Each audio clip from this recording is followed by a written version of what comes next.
Hello नमस्कार दोस्तों, कैसे हैं आप सभी। एक बार फिर से आप सभी का स्वागत है आपके अपने यूट्यूब चैनल प्रॉफिट स्टडी में। तो आज की इस वीडियो में हम बात करने वाले हैं रेलवे का जो नया यहाँ पे नोटिफिकेशन जारी हो रहा, जो आपका अभी प्रेजेंट टाइम में बात करें, रिसेंटली आपका ईस्टर्न रेलवे कोलकाता की तरफ से GDEC general department competitive examination, जिसमें आपका ऑल ओवर वैकेंसी का 25% कोटा रहता है। ठीक है, आपका जो भी रिक्रूटमेंट होता है, 3 टाइप का रिक्रूटमेंट होता है, जिसमें आपका GDC जो रहता है 25%, LDC 15% और जो रिमेनिंग आपका रहता है 60% लगभग डायरेक्ट रिक्रूटमेंट के तहत यहाँ पे नोटिफिकेशन रेलवे की तरफ से जारी किया जाता है। इसमें फाइनली ये देखेंगे कि जो आपका ALP technician, junior engineer, NTPC post पर भर्ती आया है, उसमें कौन कौन से लोग अप्लाई कर सकते हैं। और आपका ALP असिस्टेंट लोको पायलट अगर आप बनने के बारे में सोच रहे हैं, आप इन फ्यूचर रेलवे में ALP का फॉर्म डालना चाहते हैं, ALP का प्रिपरेशन करना चाहते हैं, तो ITI के कौन कौन से ट्रेड वाले को ALP बनने का मौका दिया जाता है रेलवे में, ये पार्टिकुलर हम आज की इस वीडियो में डिटेल से कवर करने वाले हैं। तो चलिए वीडियो की शुरुआत करते हैं। उससे पहले जो लोग भी चैनल पे फर्स्ट टाइम है, सब्सक्राइब नहीं किया, सब्सक्राइब करके बेल बटन ऑन कर दीजिएगा, ताकि रेलवे का A to Z इन्फॉर्मेशन आप सभी को मिलती रहे। डिस्क्रिप्शन में आपको व्हाट्सएप ग्रुप, टेलीग्राम का लिंक मिलेगा, जरूर ज्वाइन कर लीजिएगा। फर्दर जो भी लेटेस्ट अपडेट आते हैं आपको वहां पे प्रोवाइड किए जाते हैं। तो सीधे चलते हैं हम इसका ऑफिशियल नोटिफिकेशन पे।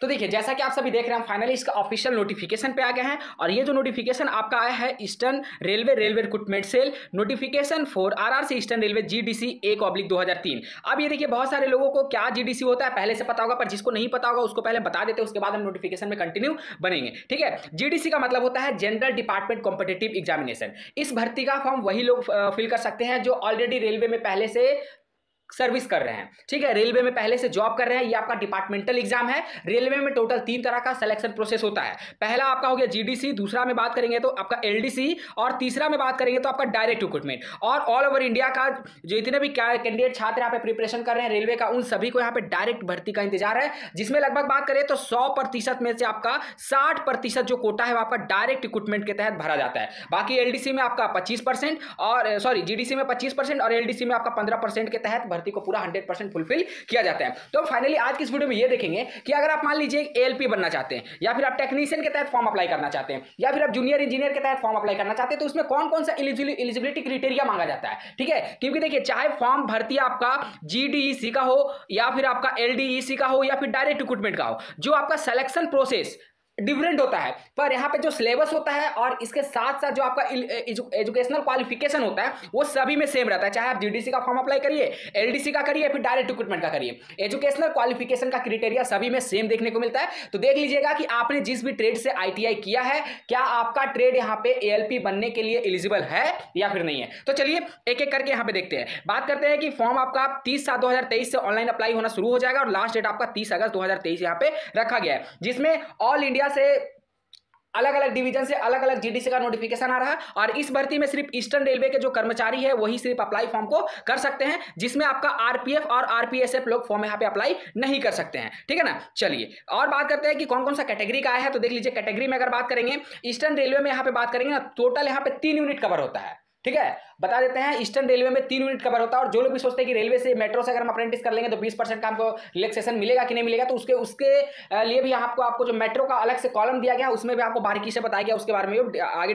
डिस्कस करेंगे। ईस्टर्न रेलवे में हो गया पहला आपका ये। दूसरा आपका हो गया मेट्रो रेलवे। मेट्रो रेलवे आप सभी को पता है कि कोलकाता के ही अंतर्गत आता ही हो, तो आपका दूसरा हो गया। और तीसरा हो गया चित्तरंजन लोको शेड। ठीक है, चित्तरंजन लोको शेड, तो आपका ईस्टर्न रेलवे कोलकाता के अंतर्गत 3 यूनिट यहाँ पे आता है, और तीनों यूनिट की तरफ से आपको अच्छा खासा यहाँ पे सीट पे GDC का नोटिफिकेशन निकाला गया है। इसमें सबसे पहले बात करेंगे तो टेक्नीशियन 3 ग्रेड 3 का यहाँ पे देख लीजिए। जो आपका देखिए, इस स्टेज ऑफ एग्जाम से आपको मतलब नहीं होना चाहिए, आपको सिर्फ यहाँ पे देखना है एजुकेशनल क्वालिफिकेशन। ठीक है, क्योंकि आप सभी यहाँ पे GDC का फॉर्म बहुत सारे छात्र तो यहाँ पे नहीं अप्लाई कर पाएंगे, जो यहाँ पे रेलवे में पहले से वही लोग अप्लाई करेंगे। तो ठीक है, तो आपको एजुकेशनल क्वालिफिकेशन पे ध्यान देना है कि किस पर्टिकुलर डिपार्टमेंट का, कौन सा पोस्ट का क्या एजुकेशनल क्वालिफिकेशन रखा गया है। ठीक है ना। उससे पहले आपका जो भर्ती का यहाँ पे सेक्टर आया है वो हम दिखा देते हैं। सबसे पहला आपका है ग्रुप 1, जो आपका ईस्टर्न रेलवे है। ग्रुप 1 में आपका ईस्टर्न रेलवे है। उसके बाद चलिए आपका ग्रुप 2 का भर्ती दिखाते हैं, ताकि यहाँ पे आपका जोन वाइज और यूनिट वाइज आपको अच्छे से पूरा इंफॉर्मेशन हो जाए। ये देखिए, ग्रुप 1 में फिर आपका मेट्रो का आ गया। ठीक है, क्योंकि मेट्रो रेलवे का अप्रेंटिस भी आता है, आप सभी को पता है, और 23-24 सेशन का अप्रेंटिसशिप का आ चुका है ऑलरेडी। इसका ज्वाइनिंग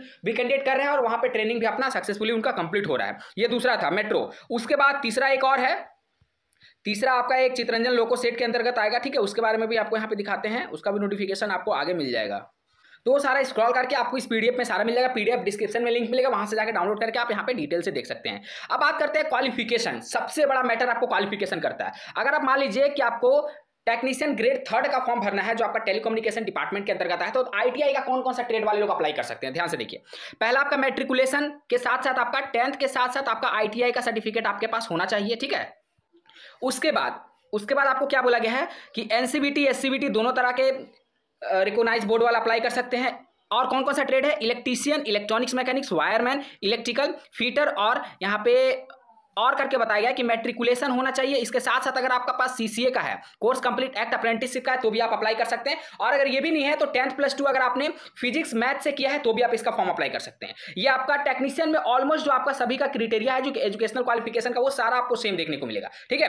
अब यहाँ पे आपको थोड़ा सा एएलपी के बारे में बताते हैं कि एएलपी में कौन कौन से ट्रेड वाले लोग फॉर्म अप्लाई कर सकते हैं। तो चलिए हम फाइनली आ गए आपके असिस्टेंट टोको पायलट के पोर्शन पे। यहाँ पे ध्यान दीजिए कि 10th+ आईटीआई आपका एकदम मस्ट है, ठीक है। अब आईटीआई में कौन कौन सा ट्रेड है वो आप यहां पे देख सकते हैं। देखिए, armature and coil winding, electrician, electronics mechanic, fitter, heat engine, instrument mechanic और machinist, mechanic diesel, mechanic motor vehicle, millwright maintenance, और आपका mechanic radio and TV, refrigerator and air conditioning mechanic, tractor mechanic, turner, wireman. इतना सारा trade से अगर आपने यहाँ पे आईटीआई किया है तो आप एएलपी असिस्टेंट लोको पायलट के लिए एलिजिबल है। आप इसका फॉर्म जब भी इसका नोटिफिकेशन आएगा तो आप अप्लाई कर सकते हैं। इसके साथ साथ अगर मान लीजिए आपका इन सभी ट्रेड में से आईटीआई नहीं है तो और भी आपको रेलवे की तरफ से ऑप्शन दिया जा रहा है। क्या ऑप्शन है और में करके आपको यहाँ पे बताया गया है कि मैट्रिकुलेशन/SSLC+ कोर्स कंप्लीट एक्ट अप्रेंटिस इन दी ट्रेड मेंशन एबव। अगर इन सभी ट्रेड में से किसी में से आपने यहाँ पे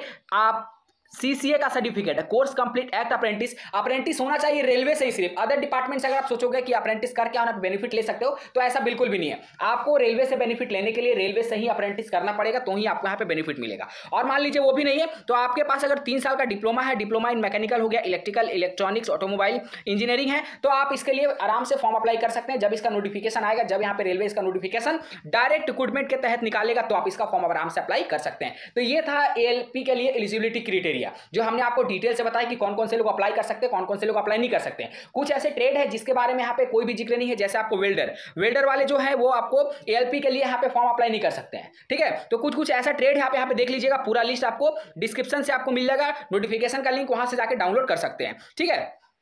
बात करें कि टेक्नीशियन में, तो टेक्नीशियन में आपका ऑलमोस्ट वही जो एजुकेशनल क्वालिफिकेशन क्राइटेरिया है वही आपको सेम देखने को मिलेगा, ठीक है। चलिए थोड़ा सा आपको अदर दिखा देते हैं, जेई का दिखा देते हैं, जूनियर इंजीनियर का दिखा देते हैं। तो उसमें आपको क्या बोला गया कि 3 year diploma in electrical, electronics, information technology, communication engineering, computer science and engineering, उसके बाद आपका कंप्यूटर साइंस, कंप्यूटर इंजीनियरिंग, और बी में आपको बोला गया है कि a combination of any stream of the basis stream of electrical, electronics, information technology, communication engineering, computer science and engineering, computer science, computer engineering from a recognised university या फिर institute. तो ये सारा सिलेबस आपका जूनियर इंजीनियर टेलीकॉम के department के अंतर्गत था। उसी तरह यहाँ पे जूनियर इंजीनियर आपका सिग्नल का है, परमानेंट वे का है, वर्क का है, ब्रिज का है। तो हर जो आपका पोस्ट का है उसका अलग अलग आपको अप डाउन थोड़ा सा एजुकेशनल क्वालिफिकेशन में देखने को मिलेगा। यहाँ पे देखिए आपका जेई का है जो इलेक्ट्रिकल जनरल सर्विस है, तो इसका आपका जो एजुकेशनल क्वालिफिकेशन रहेगा वो थोड़ा सा डिफरेंट रहेगा, ठीक है। अब यहाँ पे पावर लोको में देखिएगा तो इसमें आपका एजुकेशनल क्वालिफिकेशन डिफरेंट रहेगा, ठीक है। तो आप जिस भी मान लीजिए आपने डिप्लोमा कर रखा है तो आप यहाँ पे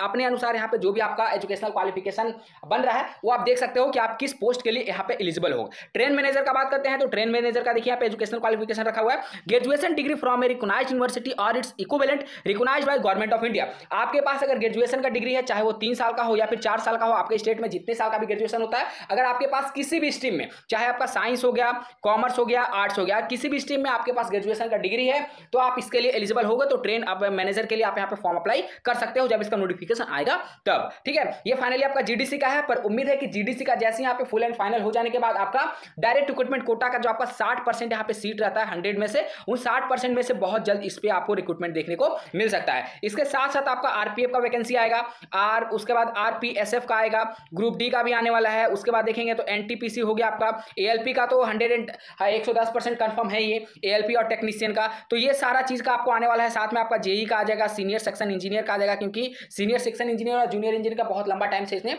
रेलवे में भर्ती देखने को नहीं मिला है, ठीक है। तो चलिए आज के लिए इतना ही। बाकी जो भी इन इंपॉर्टेंट इन्फॉर्मेशन था, हमने आपको डिलीवर करने की कोशिश की। बाकी अगर आपको पूरा नोटिफिकेशन रीड करना है तो नोटिफिकेशन रीड कर सकते हो। हालांकि ये जो नोटिफिकेशन है आपका जीडीसी के रिगार्डिंग है, जनरल डिपार्टमेंट कॉम्पिटिटिव एग्जामिनेशन के रिगार्डिंग यहाँ पे रिलीज किया गया।